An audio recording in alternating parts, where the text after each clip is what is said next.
Psalm 137. By the rivers of Babylon we sat and wept when we remembered Zion.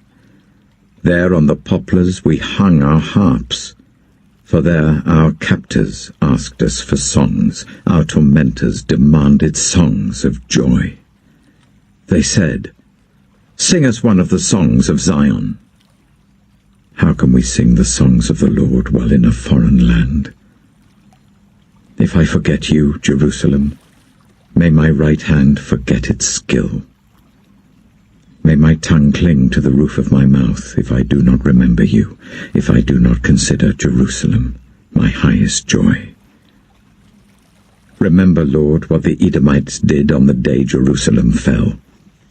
"Tear it down," they cried. "Tear it down to its foundations." Daughter Babylon, doomed to destruction. Happy is the one who repays you according to what you have done to us. Happy is the one who seizes your infants and dashes them against the rocks.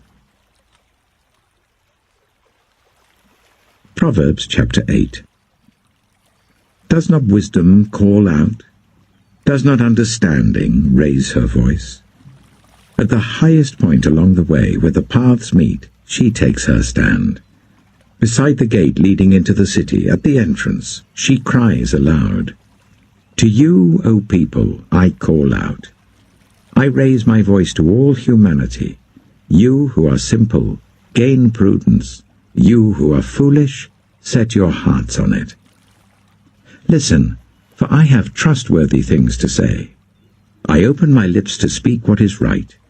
My mouth speaks what is true, for my lips detest wickedness. All the words of my mouth are just. None of them is crooked or perverse. To the discerning, all of them are right. They are upright to those who have found knowledge.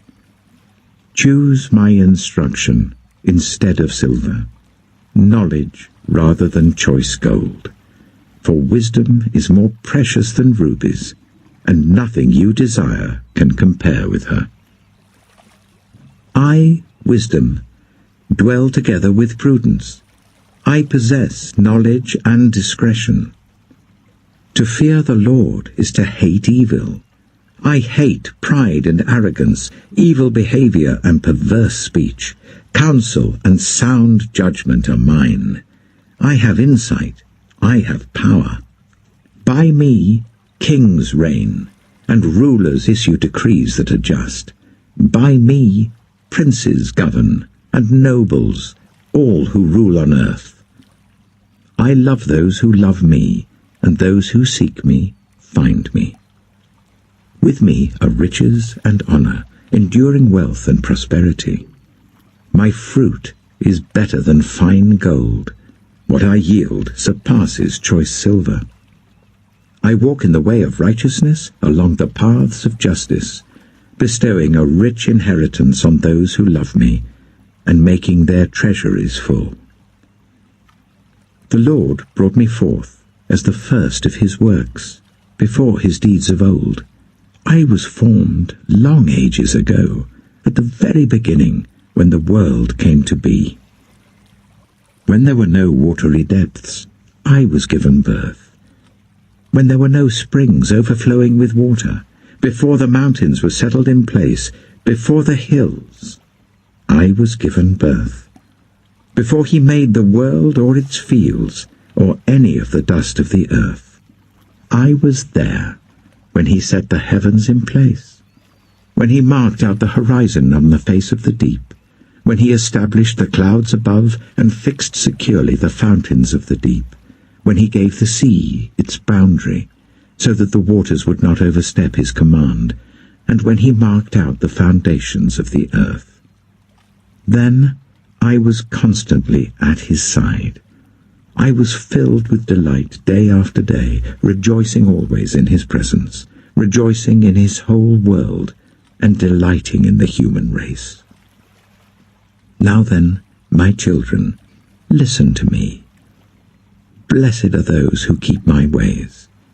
Listen to my instruction and be wise. Do not disregard it. Blessed are those who listen to me, watching daily at my doors, waiting at my doorway. For those who find me find life, and receive favor from the Lord. But those who fail to find me harm themselves. All who hate me love death. Matthew chapter 20. For the kingdom of heaven is like a landowner who went out early in the morning to hire workers for his vineyard. He agreed to pay them a denarius for the day and sent them into his vineyard. About 9 in the morning he went out and saw others standing in the marketplace doing nothing. He told them, "You also go and work in my vineyard, and I will pay you whatever is right." So they went. He went out again about noon, and about 3 in the afternoon, and did the same thing. About 5 in the afternoon he went out and found still others standing around. He asked them, "Why have you been standing here all day long doing nothing?" "Because no one has hired us," they answered. He said to them, "You also go and work in my vineyard." When evening came, the owner of the vineyard said to his foreman, "Call the workers and pay them their wages, beginning with the last ones hired and going on to the first." The workers who were hired about 5 in the afternoon came, and each received a denarius. So when those came who were hired first, they expected to receive more. But each one of them also received a denarius. When they received it, they began to grumble against the landowner. "These who were hired last worked only 1 hour," they said, "and you have made them equal to us who have borne the burden of the work and the heat of the day." But he answered one of them, "I'm not being unfair to you, friend. Didn't you agree to work for a denarius? Take your pay and go. I want to give the one who was hired last the same as I gave you. Don't I have the right to do what I want with my own money? Or are you envious because I'm generous?" So the last will be first, and the first will be last. Now Jesus was going up to Jerusalem. On the way he took the 12 aside and said to them, "We are going up to Jerusalem, and the Son of Man will be delivered over to the chief priests and the teachers of the law. They will condemn him to death, and will hand him over to the Gentiles to be mocked and flogged and crucified. On the 3rd day he will be raised to life." Then the mother of Zebedee's sons came to Jesus with her sons, and kneeling down asked a favor of him. "What is it you want?" he asked. She said, "Grant that one of these 2 sons of mine may sit at your right and the other at your left in your kingdom." "You don't know what you're asking," Jesus said to them. "Can you drink the cup I am going to drink?" "We can," they answered. Jesus said to them, "You will indeed drink from my cup, but to sit at my right or left is not for me to grant.